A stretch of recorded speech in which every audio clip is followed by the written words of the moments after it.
right, Sawyer Norman, we go way back. What is up? What is up? It's been a minute. Good to see you again. Good to see you. Thanks for coming in. Absolutely. I want to get started at the beginning. Tell me about your upbringing, your life, and how you got to where you are today. Yeah, I'm a pretty boring guy. So I was born in Philadelphia. I was adopted when I was a kid. So I tell people I was born in Philly. So I still communicate with some of my family, but all my family has been in Utah now. I've lived here my whole life. About me, went to Pleasant Grove High School, did a semester of college at UVU, and then dropped out. So that was fun. Couldn't quite do the college thing. Loved sports, so played sports all through high school.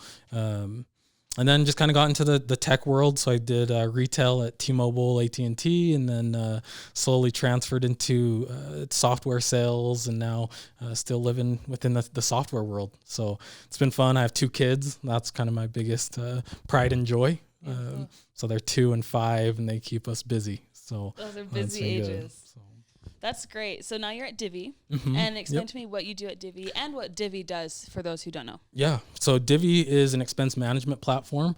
So we work with small businesses, help them with their corporate credit, give them tools to manage their expenses. And then I'm on the internal operations team right now. So I kind of wear many hats, but our main goal right now is helping applicants get through the process, how we can improve those operations on the back end and improve our customer onboarding experience. So that's been my current role there. And previously I was in field marketing, managing all the events. So it's been a fun transition. Brilliant. And it sounds like you're enjoying what you're doing. I love it. It's fun. Good. I have the best team ever over there. Good. That's important. That's an important they piece. take care of me. So. I know you're very, very passionate about mental health. Yeah. Yep. So tell me about January 2018. Yeah, January 2018. So that was definitely the hardest time of my life. So it kind of started, with the schooling, right? As a UVU, I was sitting there in classes thinking, if I don't graduate college, I'm going to fail, and so as I graduated high school and started thinking about, my life and my career and where I wanted to go, came with a lot of expectations for myself. I'm a very independent person. I don't like to ask for help. And so that was kind of the start of it, right? Is I had all these expectations of what my life should be. And then as I, dropped out of college and then had to start, an entry-level job, and then I had kids early, and then got into a relationship that was really difficult, which eventually led to divorce. So I just felt, at a young age, there was a lot of stuff that started piling up. And again, being that independent person, I said, I've got this. I'll handle it. I'll be fine. I won't tell my friends or my family. I'll just make sure, from the outside looking in, everything's great. And eventually, everything will succeed. Obviously with mental health, that's just not the way it goes. And so unfortunately I learned the hard way, but learned that, with a lot of pressure and a lot of stress and a lot of missed expectations comes depression and anxiety. And then once you start, living all these things, my Instagram looked great. All my friends thought I was doing great. I eventually, even at that time, started working at Podium, which is a really, an amazing company here in Utah. So from that perspective, my job looked great. From the outside looking in, everything looked great. And then I wasn't coming to terms with how I was actually feeling. And so that led to, again, depression and anxiety. And it was hard to talk about, right? Is when you live for years hiding something or covering something up, and then you're like, okay, I have to come to grips with this, not just for myself, but my family members are going to know, my best friends are going to know, my coworkers are going to know, my kids. How do I address that with my kids to let them know, hey, dad's struggling. Dad looks like he's having fun and playing. But I remember so many nights, putting them down to sleep. And that was finding my breath of fresh air to sit and just be mentally drained, as I was putting on such a facade. And so fast forward to January 2018, it got to the point where everything felt like it was crumbling in. I had not, reached out to proper sources, and it led me to, again, having to be hospitalized. It got so bad. Just couldn't function, couldn't even, get out of bed, wasn't eating. It was a tough time in my life. But I'm lucky to be here today through, I'm sure we'll kind of cover this and get into it, but so many people that have loved me, supported me, helped me, and helped myself. You know, I think there's a huge stigma, not just around talking about mental health, but that it ultimately rolls back around to like, you have to take care of yourself. And that's something that I also took pride in, is making sure everyone else around me was all right. And so I'd almost forget about myself. And right. So I'm lucky to be here today and to be able to talk about it and help people. Yeah. And I think you pointed out a few really, really important things. Well, the whole entire thing was incredible, and I'm glad you got to where you are. I'm sorry you had to go through the entire journey you did, but glad you are where you are. And I think something that's really important is you mentioned the vulnerability it takes to open up and tell your story, right? Yep. And I think that's a piece that is really hard for most people with mental health challenges in general, right? Yep. Be it clinically diagnosed or not. Yeah. I think that's a really, really hard part. So what made you decide to share your story with those close to you in your personal life, but also to share your story in the workplace? Yeah. So like I said, I just feel so lucky to be here because I was in that group.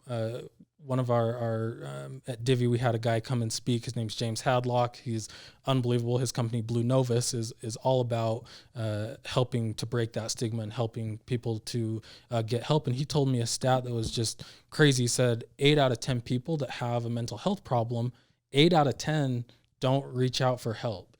And so I feel lucky that I was one of the 2 of 10 that did. And the reason I wanted to start sharing it is because it was so hard for me that I hope that I can help someone make that jump, because after it was so hard, without it, I wouldn't be here. Right. And so being able to hopefully share my experience and help improve that number is a huge part of why I've started to reach out, is because there's so many different, stories, especially as I've started to share this with other people. I've been shocked at the outreach of people that have been so kind to me, one, but two, that have said, I've been struggling with something, and for me in my position, like reaching out to people was so difficult. And I've just loved seeing people already reach out for help, because I don't have all the answers, right? I'm not a therapist. I don't have any professional accolades, but for me in my process, it was so helpful to see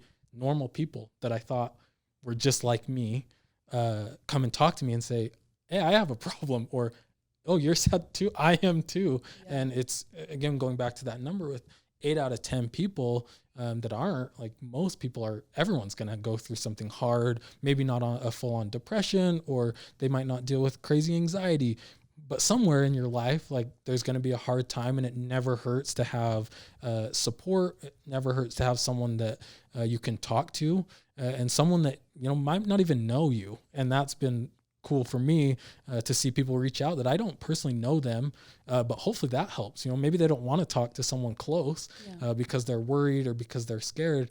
So that's kind of been my outlet, is to be able to be an untraditional form of help, I guess, in terms of not having to go to a counselor or anything big. It can be kind of a first step.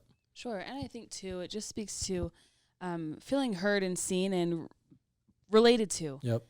Which kind of speaks to the representation in the workplace, right? Yeah. Which is why it's important to talk about mental health, so that people do feel like they're not alone in that, especially at work. So when you came forward with your story and you kind of talked about your experience, what was the response that you got in the workplace specifically? And what were some of the specific outreaches that people gave to you and provided for you and supported you? What did they do that was helpful? Yeah, so starting from Divi, I'll always remember, so January of 2018 was that hard time. I started working at Divi December 10th of 2017. So literally like a month before is when everything kind of came crashing down. And from a workplace standpoint, Melissa Lane, I have to give her a shout out. She was my boss at the time, one of the most incredible people. And when I was starting to like not be able to function, right? Like personal interaction with coworkers, family, like it was incredibly difficult. And I was so nervous to tell her that I was going to need some time off. And I think her whole perspective on life is unbelievable. But she didn't hesitate one time to make sure that I took the time to make sure that I was all right, to make sure that I didn't think about work. She said, take care of yourself first. And that speaks to Divi, right? From a whole is the culture and the type of people that they bring in has made it so easy for that, where even me, someone that's a new employee, month one, is going to have to take a 2-week leave because of their mental health. And it didn't affect my job status. It didn't affect my performance. It didn't affect anything. How they looked at me was huge. And from that, from Melissa all the way up to our executives, Alex Bean is our co-founder, and same thing. He's from day one has supported my career, which has been awesome. But more importantly, has supported me just as a person. And so, outreach from a co-founder, even at a time where I was just a pretty entry-level employee at Divi, was huge. And I think that's one of the biggest gaps is obviously you're concerned about your manager when you reach out, what they're going to think. But then you have executives that are high up that are relying on you, and you might not have a ton of interaction. So that in itself adds a whole bunch of mental stress and a lot of anxiety. And so that was probably the two experiences directly that most affected me, and so many employees at Divi that I've heard of, that have felt the same. They felt included, they felt safe, and they feel like Divi continues to improve on those initiatives, and that's been huge. It's very genuine, and it's something that takes a lot of work. But Divi has put the time in, which has been awesome. Yeah, and I think that speaks really well and really highly of the way that Divi interacts with and supports their employees. Yep. What specific procedures or protocols or systems has Divi put in place to ensure the support of employees who need mental health support? Yeah, so first thing is, and this is a new one, because again, it was built into our culture, right, of having a place where you can be open, you can be yourself. So really from a culture standpoint was huge, but then that has recently transitioned into something more. And so they've actually just recently started a mental health resource group for all of our employees. And so I'm lucky to be one of the chairmen on it. So our main initiative, though, is to create a place where we cater to all of our employees for all of their different needs around mental health. And so we're trying to create a place that is beneficial for lots of different things. Again, mental health is a broad topic.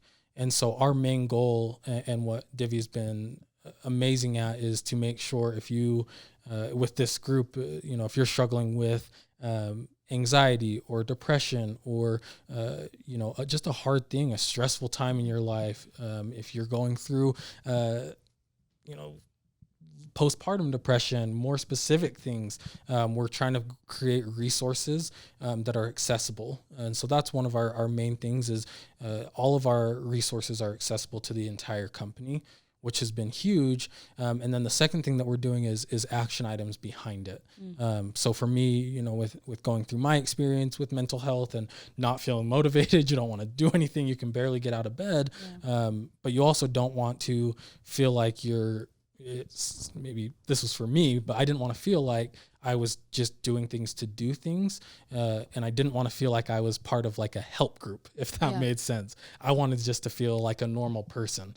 And so that's kind of the second initiative that our mental health group is taking, is to make it feel like it's okay to not be okay, and to help them feel normal. So with activities that are going to be just based around, gratitude and how to help family members, how to take some time for yourself, just little things that don't feel like you're coming to go through a checklist, but to make it much more action item based.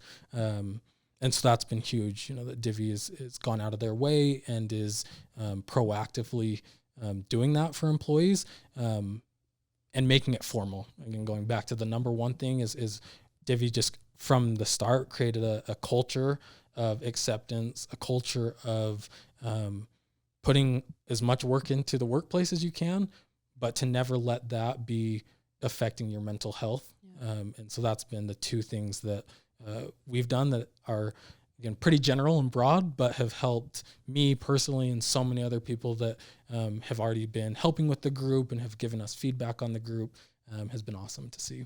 Talk to me about Keep On. Keep On, yes. What is Keep On? What's the mission? Yeah, Keep On is a separate brand that I've created out of this whole thing that Divi's doing for their employees, but at a personal level, right?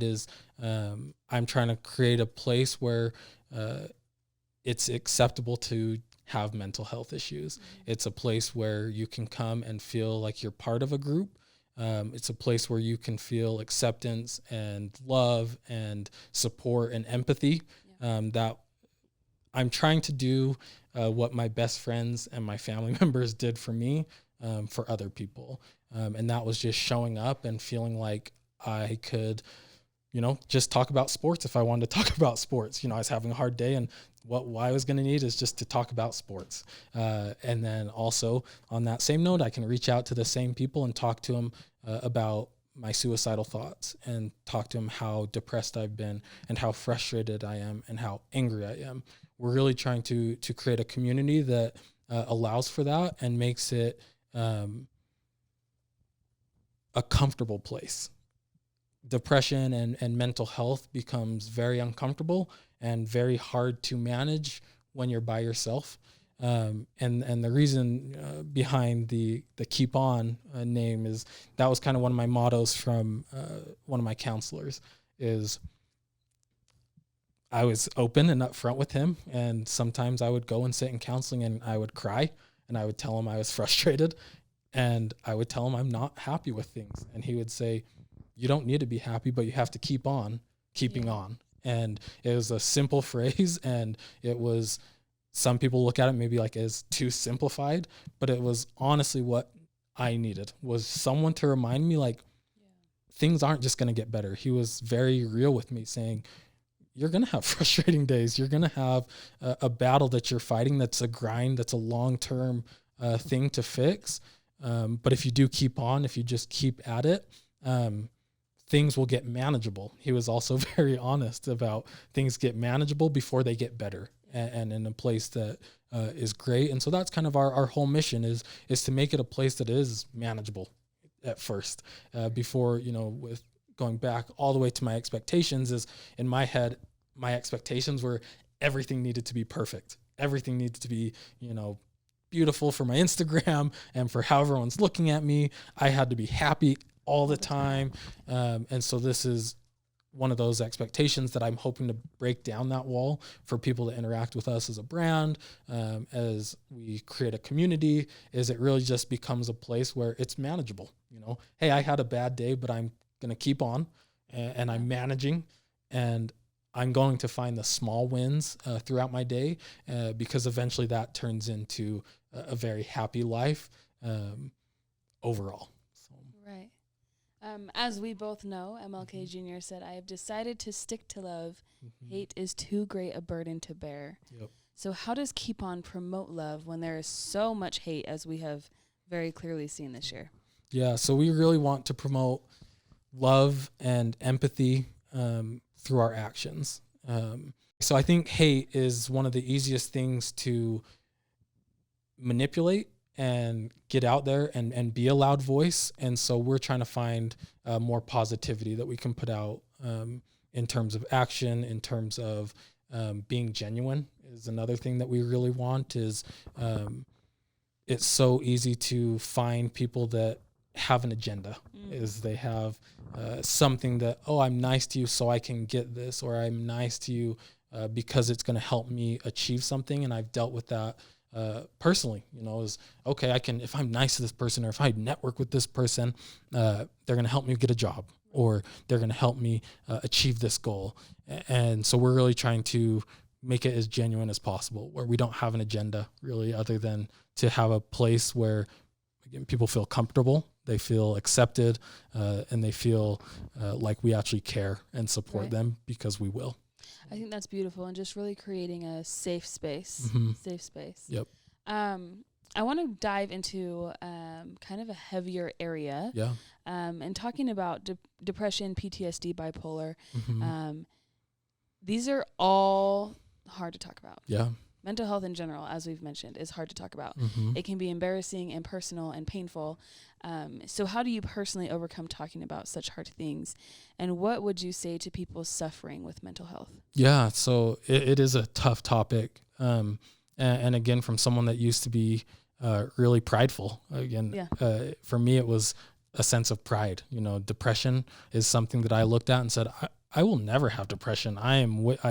No, I'm way too strong. I'm way too good. Like, my life is perfect. There's no way, like, I'm going to deal with it. And so for me, it was humbling myself a little bit, and understanding it was another huge part of talking about it, is realizing how common it is was one, you know, as I looked at, you know, some of my mentors and some people that I really looked up to. In my head, same thing. These people didn't deal with depression. They didn't deal with any mental health issue until I started doing research. And then you find, oh, that person's extremely successful. Yeah. And they had their battle with depression or PTSD or any sort of mental health issue. So that was kind of step one for me, is humbling myself and realizing that everyone out there goes through something. Whether they voice that or not is obviously up to them, but humbling myself and realizing that it's okay to have those discussions. And a lot of times, you know, for me, I was never a podcast guy in consuming content. As I started listening to podcasts, though, that was huge, is I could almost put myself in other people's shoes as they were telling their story. And that helped me start with conversations, you know, as, hey, did you know this guy or this person had their battle with depression, or this person used to, you know, struggle really bad, and now they're, you know, seen as someone extremely successful. So that helped open that discussion. Another thing was to find people that genuinely cared, and that really just truly loved me. Obviously my parents were the first people, you know, as going back to the pride, is I wanted to look at successful to my parents. I wanted to make them really proud at, you know, how they raised me. I didn't want them to take any blame for feeling depressed or to be feeling down when they've gone their whole lives in supporting me, loving me, giving me literally everything that I could need to be successful. And so there was that sense of not wanting to talk to them. But that's been, especially as now I'm now a dad, and how I look at my kids is I hope they'll come to me. Like, that is my number one thing, you know, that I want, is for them to come and have tough discussions when they're struggling. And so that was a huge relief for me. And starting to talk about depression is starting with people that genuinely love you. And that's another thing where, kind of going back to keep on, is that I want to create that for people that don't have that, that genuine person that will care and that will listen. Because again, I feel extremely blessed and lucky to have my parents. I have great friends that have listened and still do. But that's been another huge part in breaking down the barriers of those really uncomfortable discussions around mental health. And then the last thing is to be honest with yourself, is another thing that's really hard, and having internal discussions with yourself. As silly as it sounds, that helped me a lot. Is, you know, I would have a bad day and then another bad day, and then it would get worse, and then it would compound with anxiety. And my discussion in my head was, Sawyer, everything's fine. You got this. Everything's okay. And it wasn't. And so that was another changing point in my discussions with talking about these hard things, is saying, Sawyer, like, you actually might be depressed. You might have something that's more serious and needs to be dealt with. And that was arguably one of the hardest conversations, because you never want to admit that. But it's a great starting place, is to be honest with yourself, to start understanding yourself, even when it is around a topic or discussion that is frankly difficult. Yeah, absolutely. So something within D&I is that there are some topics and some groups of people that are very visible, right? Yeah. I am visibly Black. Yep. You are visibly Black. I sure am. Mental health issues are invisible. And so it's a lot harder for people to understand where the inclusion needs to happen and what resources we need to be dumping into this area, right? Yeah.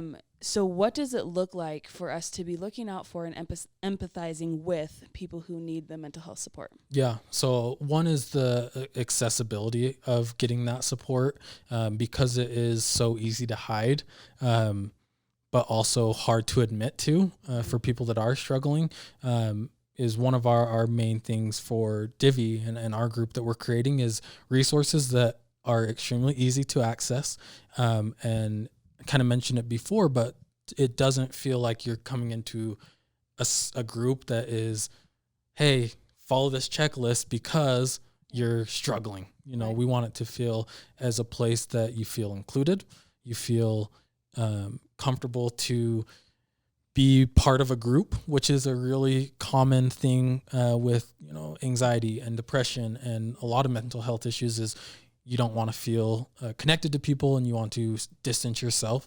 And so that's something that we're really trying hard to do is make it an enjoyable place to be, a place that you don't have to, again, feel pressure to be there, right? And you don't feel pressure that we're going to give you 10 steps that you have to follow or you're going to get kicked out or you're never going to get better. We're really trying hard to make it super accessible and really easy to join, because at the end of it, obviously there's issues that are deep, but everyone should be working on their mental health always. And so that's another thing that is really important to us at Divi, important to me in my mission with Keep On, is making it valuable to people that feel like they're not struggling, you know, that even if it's, you know, just a wholesome activity that helps them get better, we're all about that. And then the last thing I'll say about that is we want it to feel like a place that there's no criticism, there's no uncomfortable conversations until you're ready. That's something that is a fine line to balance, right? Is a lot of these things do need to be talked about, but in my experience, I was so upset in my initial stage of kind of figuring out that I was really struggling with depression and mental health that I didn't want to talk to anyone. And I absolutely didn't want to have someone pry or try to get stuff out of me when I wasn't ready. And so that's another thing that we're really considering as we do these, because it is so easy to hide. But at the same time, it's so delicate that we're not going to try to pry or fish things out of people that they're not ready to deal with, because a lot of times that can either make it worse or honestly, it can delay them getting help. Progress, yeah. Absolutely. So according to the Cummings Institute, there are 3 stages of suicide: 1, ideation; 2, planning; and 3, autopilot. Mm-hmm. Suicide does not just happen overnight. It's a path that many people walk down and some don't get off. Yep. Can you talk about the shifts that happen and how you can make changes to avoid the worst case scenario? Yeah, absolutely. So in my experience, the ideation phase was definitely the longest. And all the steps were hard, especially as you come to grips with it. But the ideation was extremely hard just because you think it's true, right? The idea of you not being here starts to feel real, and it starts to feel just like the easier solution, right? Especially as you see who it's going to affect, or who you're affecting, I guess, in that sense, is you feel like such a burden to people. As I remember feeling like just the biggest burden to my family, to having to take a leave at work, to my friends, you know, that I didn't want to do things that I normally did. And so all of a sudden this ideation starts as, oh, you hear about it. You hear about people that, you know, kind of think about suicide, but never really turns into anything. And I feel like I hit that stage, and then it turned into, no, this is a solution that from the outside looking in is a really fast solution to just not having to deal with any problem, right? You're not a burden to anyone. You're not there to cause anything else. And then did you want me to go on to step 2 of like the planning? And that's where the kind of the more of the reality sets in. So obviously there's that ideation that can take, for everyone it's different, right? For me, it was probably a couple weeks of just kind of like just questioning that. And then it turned into planning, right? Of who do I tell, in the sense of like, who do I tell my goodbyes to? How do I phrase that? How do I make sure every base is covered in the worst sense, but in also like the best sense? And to explain that is, the worst sense is that's a feeling that no one should have to feel, right? Is feeling like you have to cover your bases to leave because you're too much, or because your mental health is too bad. I hope no one has to go through that, but the sad reality is it happens. In the best sense, though, is it helps you take a reality check of everything that's actually going into this, and a reality check into how many people it would affect in the other way, right? In the ideation phase, it's a lot of, okay, me leaving solves all of my problems because I don't have to deal with it. Right. As you start planning and you go through your day-to-day life and you start seeing the impact that you've had on friends and family and coworkers and me as a dad, my kids, is you start having these thoughts of, okay, their life is going to change literally forever. You know, like thinking about my kids not having their dad breaks my heart. Thinking about my parents, again, who've just supported me and loved me from day one, and none of this was their fault. My friends, a lot of my friends I've known, you know, especially Ben and Skylar are my two best friends. I've known them, me and Ben are 20 years now. We've been friends. Skylar, it's almost the same, probably 15 years. And you think about all of their contributions to my livelihood, to my support system, to just being there for me. And so the planning phase is difficult, again, but in the best way, because if anyone out there is struggling with that, my ask for you is to try to flip it to that, and to think about your impact, and less of you being a burden and more of you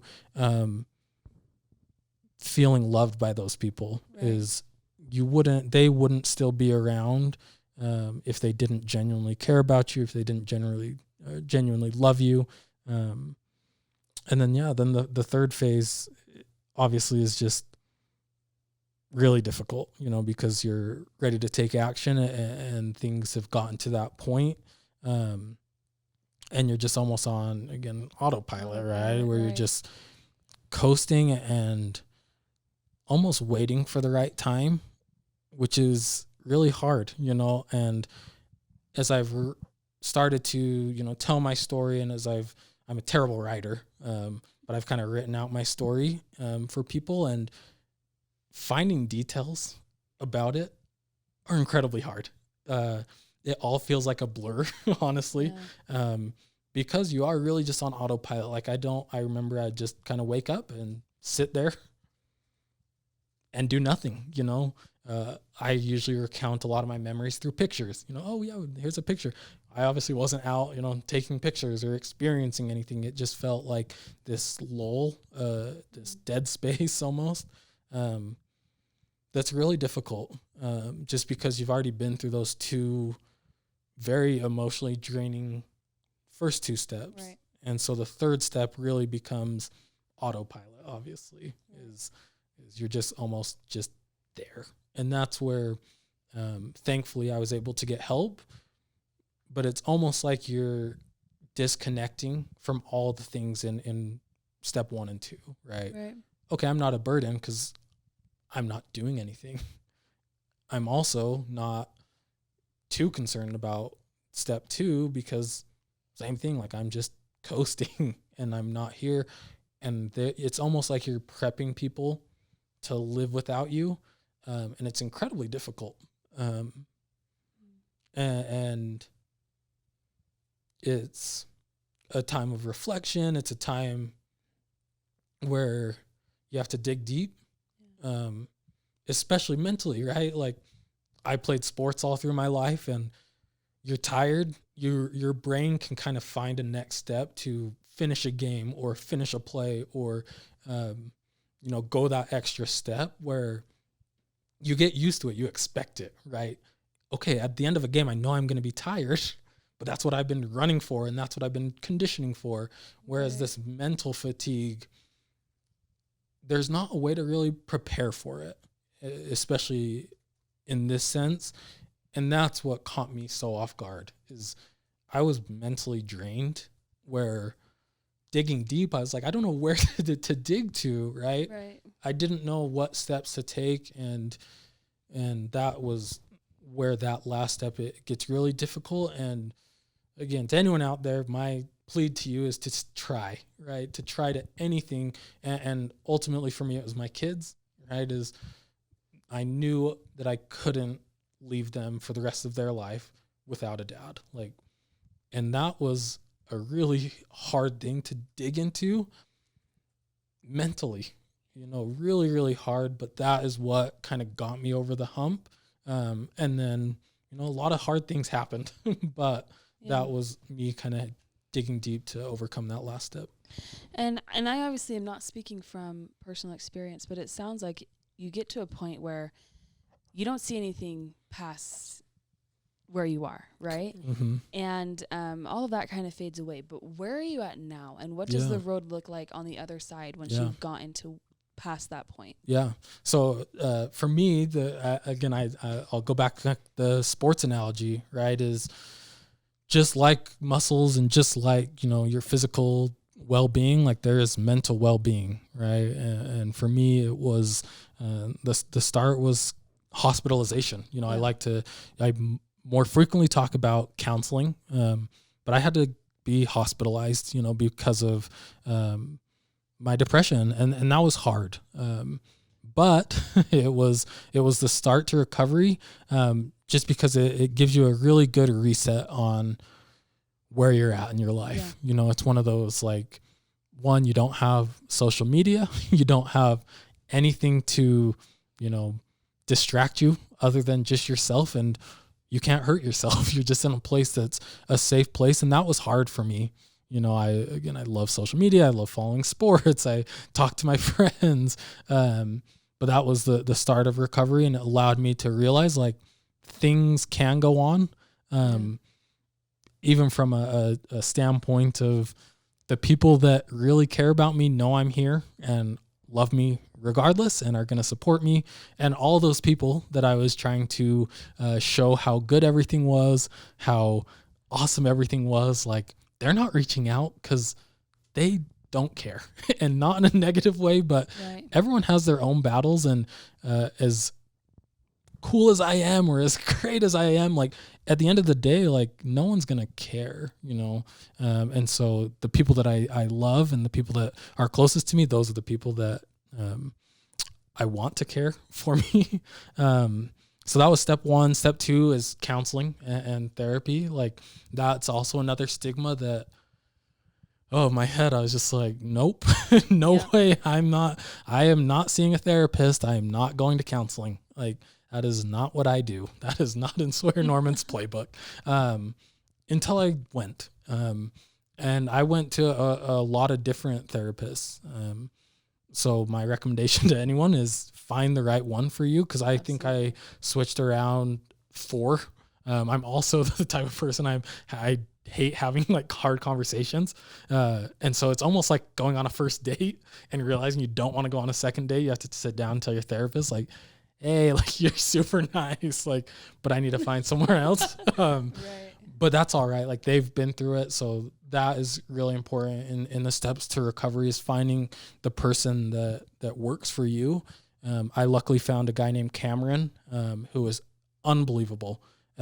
Just listening, understanding my point of view, letting me talk, and feeling like he actually understood, which was huge, you know, for me. Is a lot of the counselors that I met were awesome, but it was, I would talk and then they would say, okay, this will fix it. Or, oh, you're not doing this. Try this. A lot of it for me was just talking. And every once in a while, I'll still go see Cameron and just talk it out. You know, just no real advice, but just to tell him, hey, I'm doing pretty good. Yeah. And we'll reflect on things that I have been doing.